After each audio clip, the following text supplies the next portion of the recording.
Alors, je vais passer en anglais pour vous présenter la dernière séquence, la séquence de clôture.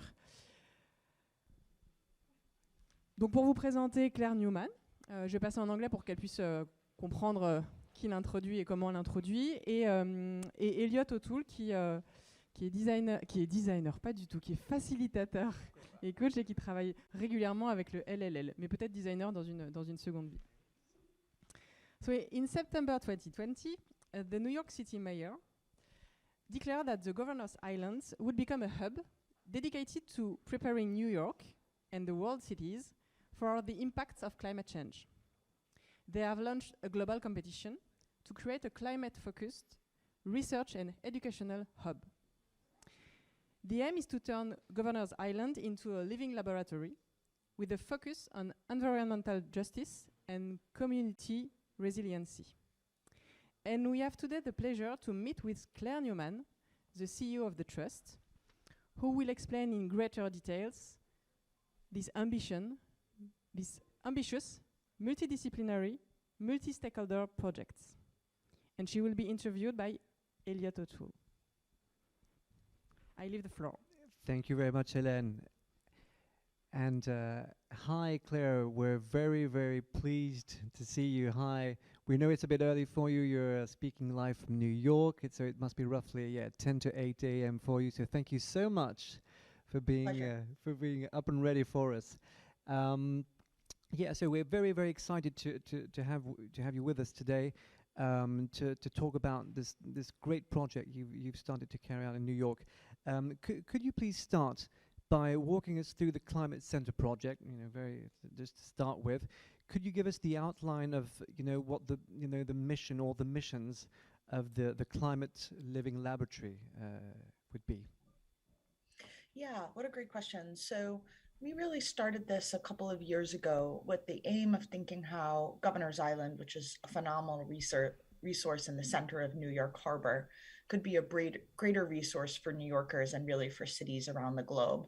And Elliot, I do have a couple of slides if helpful just to illustrate the place here. With pleasure, thank you. Great.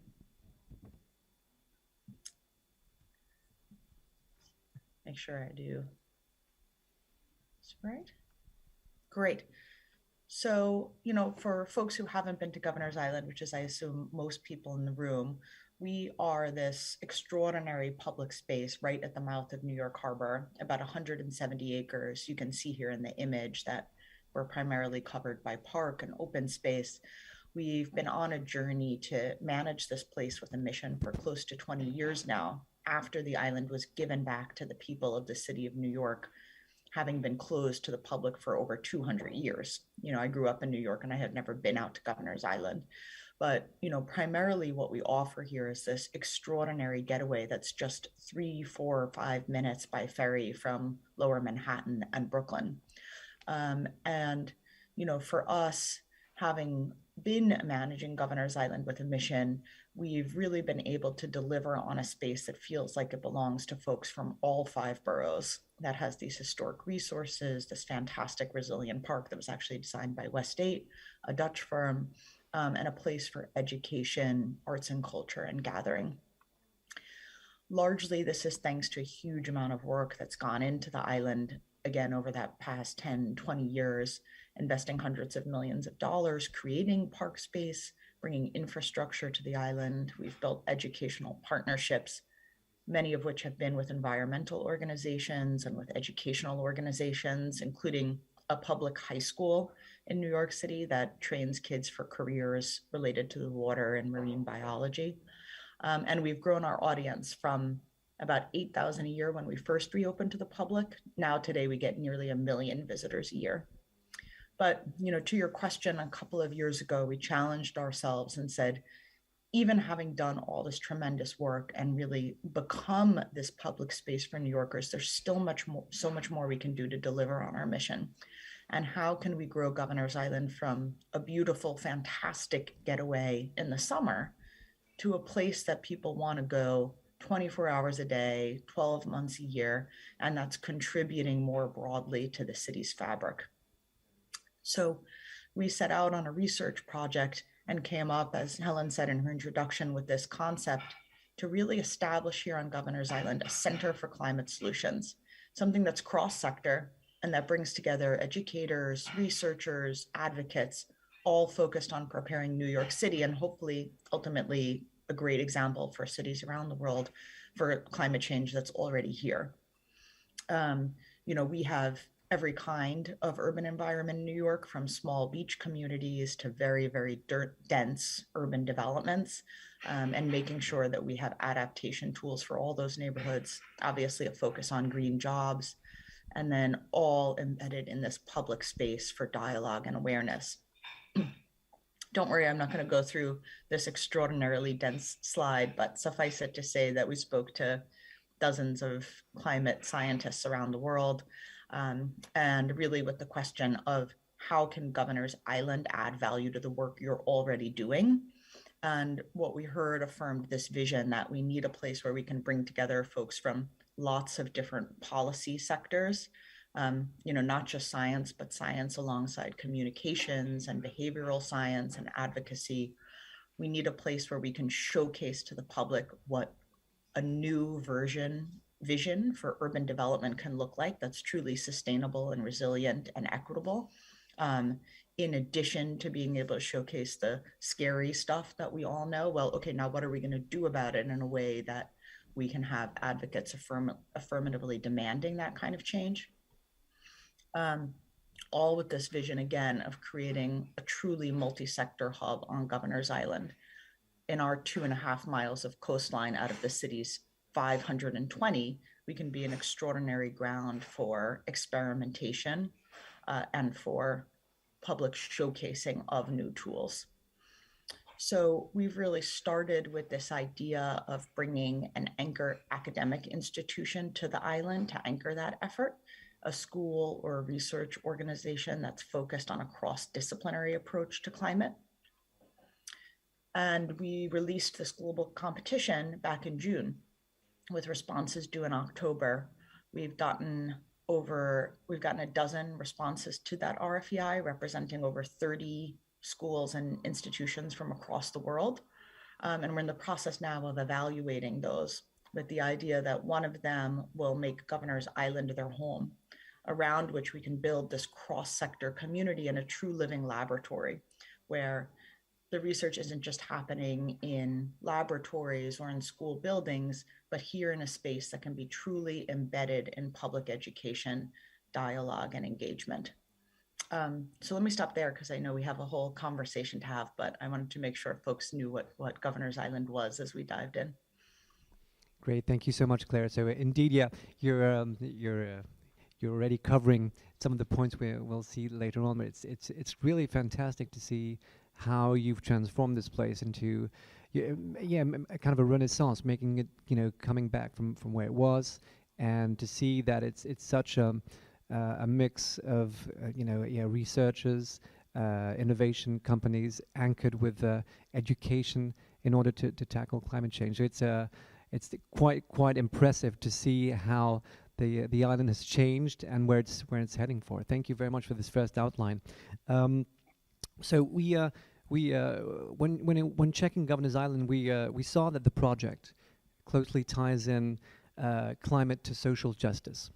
Mm-hmm. And we wanted to know, why is it important to you to combine these two dimensions?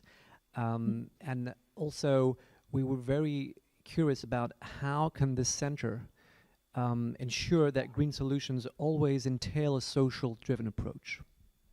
Yeah, thanks for that. I think it really starts with the acknowledgement and understanding that, unfortunately, as with many environmental justice issues, climate change, as we're already seeing, right, is going to have a disproportionate effect on low-income communities and communities of color.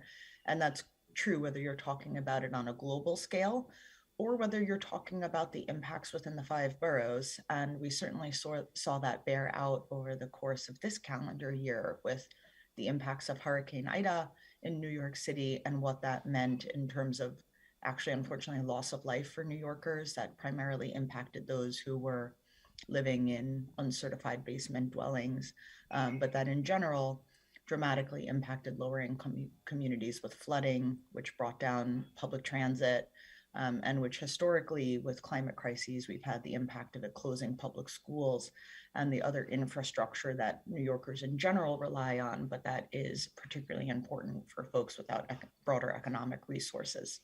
So that acknowledgement and the need to prioritize both solution making and resource distribution to those impacted communities is sort of first and foremost on our mind as we think through this issue. What that means as this project plays out for us really begins with having the right people involved in these conversations and the appreciation that as we're thinking about climate research and climate innovation, i.e., what kind of new tools can we incorporate into our harbor defense system, into our shorelines, into buildings, that we have to prioritize the engagement of folks who are speaking with diverse voices, and not just the sort of, quote unquote, ivory tower researchers who are driving much of this work, but that's not just an issue of folks creating solutions for those communities, but creating solutions with communities. So let's define the problem together, and then let's figure out what are the actual viable and impactful solutions that we can integrate as one voice. I think, the sort of last point I would make here is that having this project really be led by the mayor's office in New York City and by us as a nonprofit, we have the ability to build in certain priorities about the work related to social justice from the beginning and continue to manage to that, not just over the coming months, but over the coming years and decades through the structures we put in place and the way that we ask partners who come to the island to prioritize certain elements of research and engagement and programmatic imperatives, that's something we can't lose sight of. And has to really be embedded into how we approach all of this work, not just in a moment where it's in the zeitgeist because we've had some horrible crisis, but forever, and as we take on new work through the center as well. Thank you. I guess that what is very, what could be a great inspiration for us listening to your project is indeed this dimension of a strong collaboration with the inhabitants and those who are directly, first, as you said, impacted by climate change. So keyword here, I guess, for us, is collaboration and cooperation with a very much what sounds like a kind of a grassroots approach, combined with a researcher's insight. So that's an incredibly interesting approach, and I guess very fertile in the end. So that's very interesting. Another question we had here at the LLL was that you're positioning yourself as a living lab. So this is very interesting for us, obviously. We wanted to know, why is it essential to put New York inhabitants at the heart of the design of solutions? So I guess I'm kind of digging a bit here with you, following my second question. But maybe could you give us, just the outline of concrete ways that you work with the inhabitants, and we were very curious about knowing what part field experimentation plays in the process.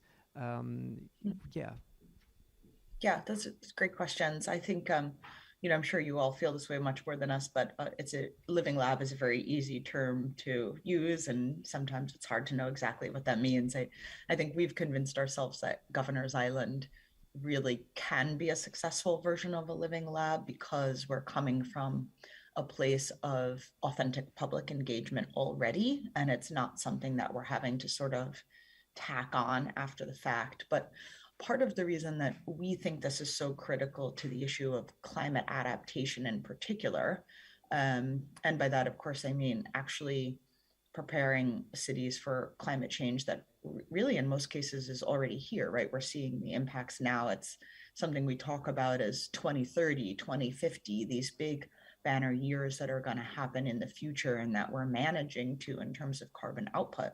But as we all know, there's already impacts today, and even if and carbon output has not dropped to zero, so it's only going to get worse. And that's something that we need to grapple with in a way that I don't think at least cities in the US have done in a substantive way. And it's an area where there's just a huge lag in the work, because it's not as sexy and exciting as mitigation, and in some respects has lacked some of the imperative. So all that to say, I think part of the reason we thought the Living Lab is so important to the work is that in many respects, scientists and science have already generated a very clear, very concise roadmap to what we need to do on some of these issues, but we don't have the sort of political, economic infrastructure surrounding that to actually see the implementation. And I'm sure everyone in this room followed all the COP26 news very closely. So for us, particularly for New Yorkers who in many respects don't understand in detail what this is going to be like, don't necessarily have full awareness of what types of climate events are going to be happening, there's a real need to build awareness, and in ways that is engaging. So through arts, through culture, through hands-on education, through experiential programming that brings to mind more of the museum or cultural or educational experience than a sort of, boring science-y, hear the news type of feed.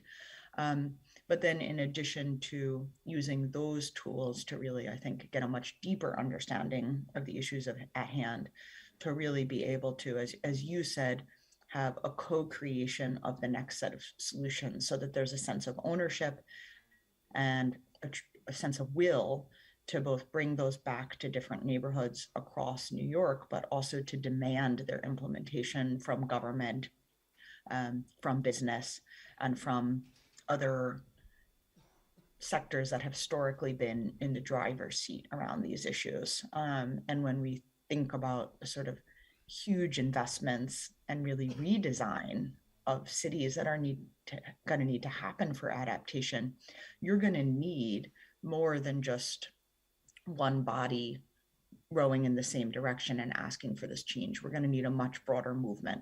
And to do that, I think we need to be speaking to members of the public from ages 5 to 85, from every neighborhood in the city, so that we can really start to see change on the ground, which we haven't yet. So I think it's pretty clear we need a new approach.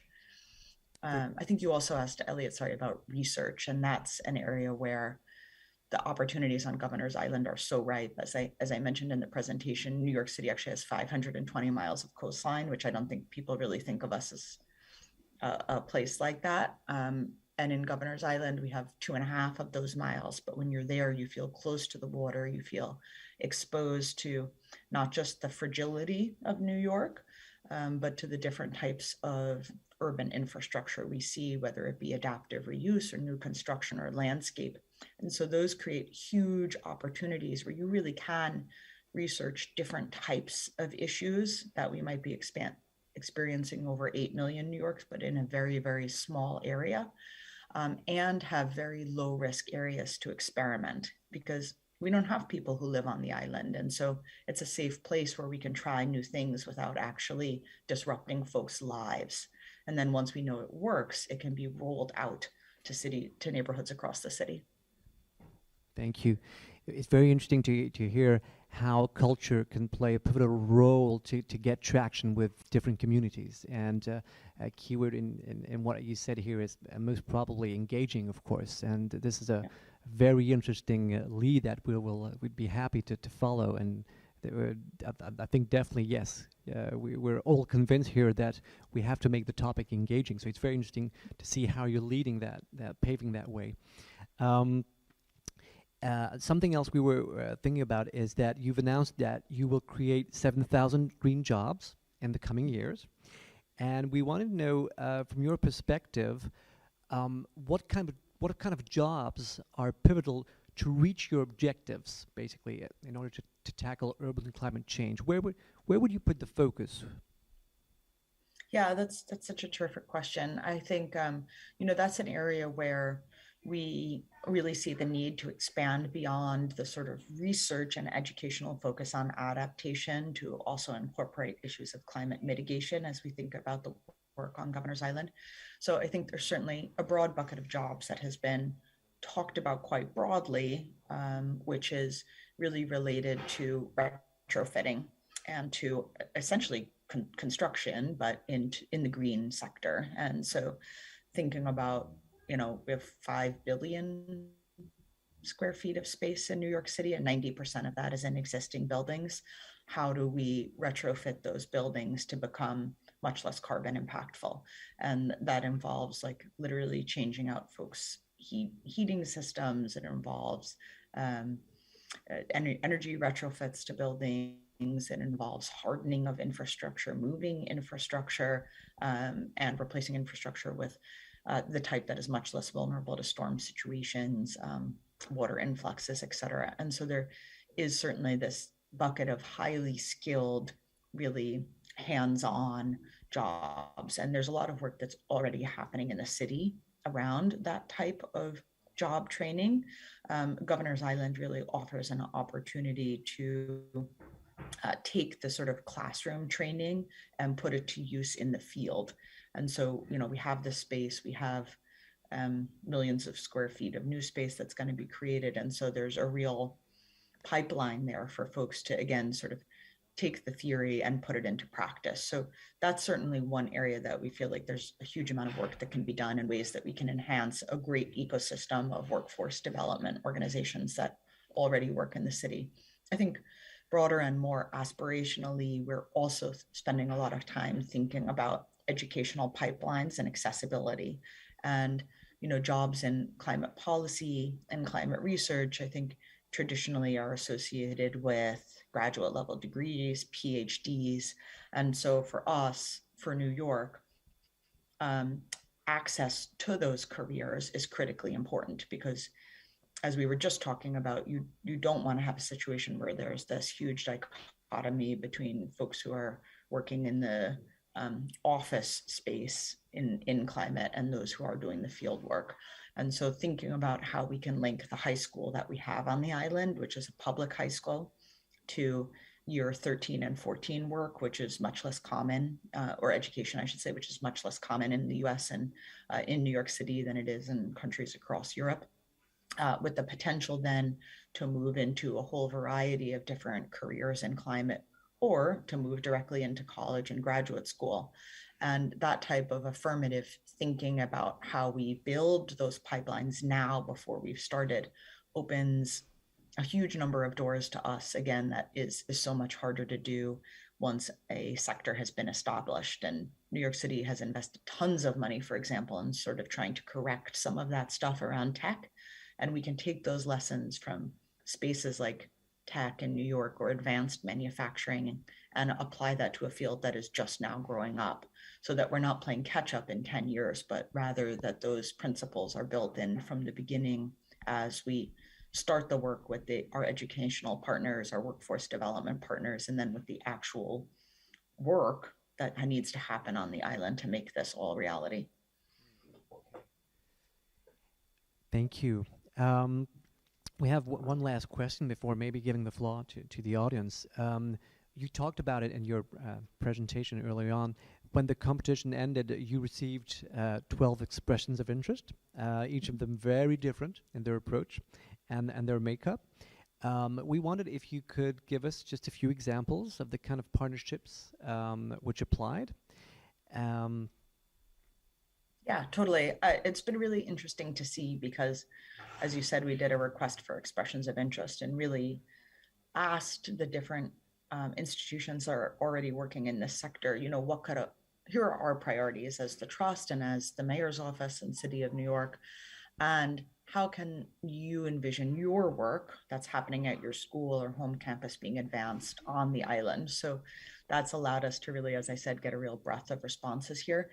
And it's been interesting to see what folks have leaned into. So in some cases, we've had schools respond by saying that a home in Governor's Island, they would really utilize as a place where they could focus on rapid deployment of commercial solutions into urban environments. And so a very sort of private sector minded corporate partnership focus on using researchers, PhD students, grad students, along with engagement from, again, sort of on the ground partners across New York City to very quickly think about what are the new technologies we can put into our buildings, put into our streets, put into our schools to make them more resilient, and let's get them to market quickly, try them out, scale them if they work, or throw them in the garbage if they don't.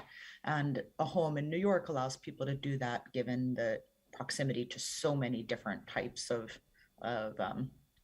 centers of business.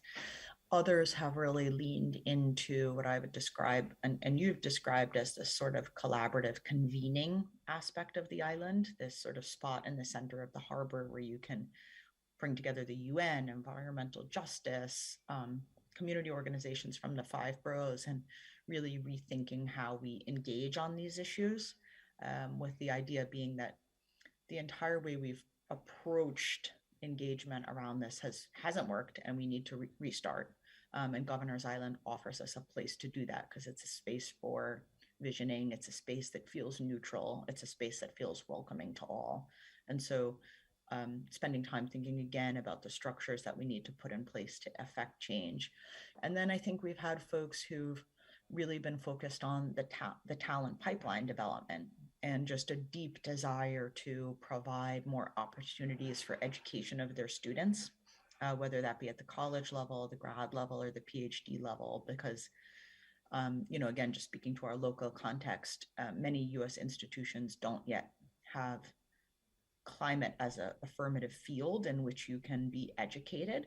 And that's what students want to be working on today. And it's what faculty want to be spending their time researching. And so there's an opportunity here to just really blow up at a huge scale a new interdisciplinary approach to the issue, in the same way that public health became a field 100 years ago. That never used to exist. And so there's an opportunity for universities to create new degree granting programs on the island as well. So those are a few examples of, I think, the types of different spaces that the teams are thinking about vis-a-vis their own missions and how they see this as a strategic opportunity for their broader work. Okay, so definitely tapping into a real broad diversity from what we hear. Just pushing a bit further along this line, what is, from your perspective, the added value of making these very diverse profiles working together? And if we may just, another question also, according to you, what make those partnerships more pertinent to address climate resiliency? Yeah, I think, really for us, what we've hoped and what we've tried to emphasize in this competition is, tell us what you can do here that you can't do on your home campus, right? Like, tell us how this really taps into the fact that this is a public space that has visitors from every zip code in the city, that has visitors really from countries around the world, and embed that into what you're proposing to us. And so I think we've really responded to the ideas that change the paradigm, and again, tap into this opportunity to bring together climate science alongside finance, alongside environmental justice, again, in this sort of center of the world convening space, ideas that have really authentically brought onto their team workforce development organizations, accelerator organizations, and so that you can believe that commercialization aspect of the work, that the research really is going to directly feed into solutions that can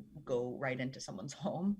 And then as well, I would say, this concept of the paradigm shift. And we've tried working on this sort of in a building that's closed to the public, where only, a person with an ID card can get in.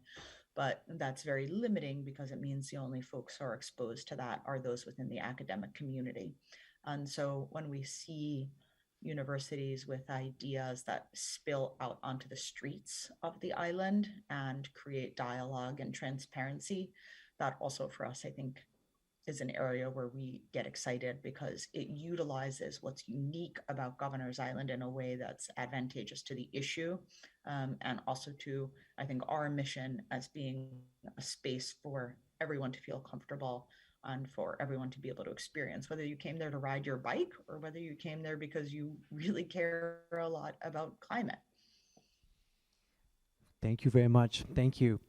Well, I think we'll I think we'll break it here. For us, we're good. Thank you so much again, Claire, for taking the time to be with us early this morning. Very so interesting to see this project, flowering, and we'll be really eager to follow the development of your project. You've definitely brought our attention to different aspects which are, I guess, very important in tackling climate change. I think maybe we could wrap up in a few keywords, but from what we heard, collaborative approach is very important, grassroots approach with the inhabitants, cross-section approaches, mixing university researchers, schools, inhabitants of different communities.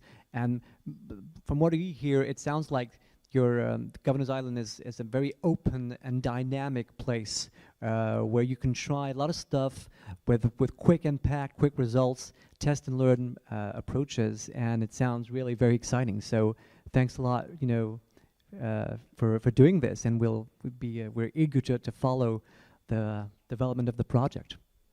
Well, thank you again so much for having me, and I hope everyone will come visit Governor's Island whenever the situation allows. So yes, thank you again. It's been fantastic conversation. Great, thank you, Claire. Thanks, with Kate. pleasure. Bye.